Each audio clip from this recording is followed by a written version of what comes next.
প্রিয় দর্শক, এই মুহূর্তে আমি উপস্থিত রয়েছি লক্ষ্মীপুর জেলার রামগতি উপজেলার উপকূলীয় মেঘনা নদীর পাড়ে।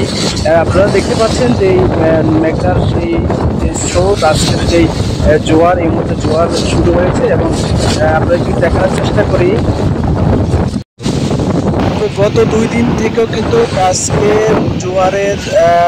জোয়ারের প্রবণতা কিন্তু অনেক বৃদ্ধি দেখা যাচ্ছে এবং তারই সাথে কিন্তু প্রচণ্ড ঢেউ দেখা যাচ্ছে এবং বঙ্গোপসাগরের যে তৎসংলগ্ন লঘুচাপটি সৃষ্টি হয়েছে, সেই লঘুচাপটি কিন্তু ঘনীভূত হয়ে এখন বাংলাদেশের উপকূলীয় স্থান সমুদ্র বন্দরের উপর দিয়ে দমকা হাওয়া সহ ঝড়ো হাওয়া সহ কিন্তু বয়ে যেতে পারে আবহাওয়াবিদরা যেরকম জানিয়েছিলেন।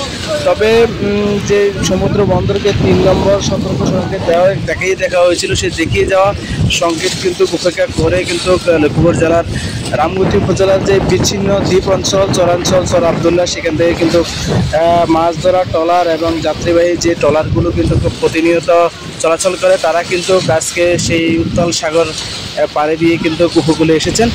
এবং আমরা যতটুকু দেখতে পেয়েছি যে আকাশে প্রচুর পরিমাণ মেঘাচ্ছন্ন রয়েছে, মেঘমালা রয়েছে, যার কারণে কিন্তু এখনও বৃষ্টিপাত হয়নি রামগতি উপজেলায়। তবে বাতাসের তীব্রতা এবং যে জোয়ারের প্রখর, সেই প্রখরতা দেখে বোঝা যাচ্ছে যে ঘূর্ণিঝড় শক্তির এবং পরবর্তী আগাম যেই বার্তাগুলো আবহাওয়া অধিদপ্তর দেওয়া হয়েছে, সেই আবহাওয়া অধিদপ্তরের বার্তাগুলো কিন্তু কতটুকু কার্যকর হবে সেটি নিয়ে প্রশ্ন এখন থেকে যায়। তবে উপকূলীয় অঞ্চলগুলোর যেই সমস্যাগুলো, দীর্ঘদিনের সমস্যা রয়ে গেছে, সেই সমস্যাগুলোর মধ্যে কিন্তু বেড়িবাঁধ এখন কিন্তু স্থাপন করা হয়নি। তবে কখন যদি জোয়ারের সৃষ্টি হয় তাহলে কিন্তু উপকূলবাসী সে জোয়ারে প্লাবিত হওয়ার সম্ভাবনা বেশি থাকে।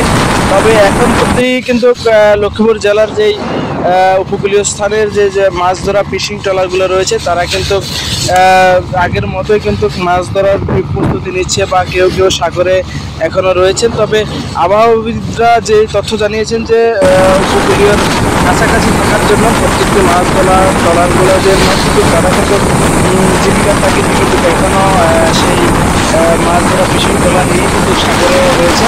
তবে এতটুকু ছিল আমার কাছে রাজনীতি থেকে সর্বশেষ।